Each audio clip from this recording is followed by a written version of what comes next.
idea of morality in every way, shape, or form. In education, the filth that they're teaching in education is an attack on decency, on morality, that will offend every group of people, Christian, Muslim, African-centered, Hebrew Israelite, whoever you are, Buddhist.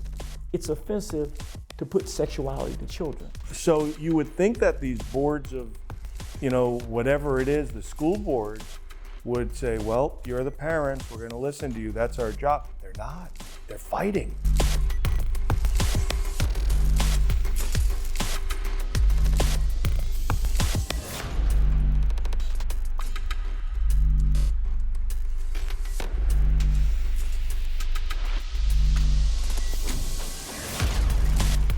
The Bible in the United States of America, no matter how you feel about it, they're saying, no more Bible. The religion of America is the Babylonian Talmud. And they're saying the Constitution, no matter how you feel about it, they're saying this no longer applies. The new law of the land is the protocol to the learned elders of Zion.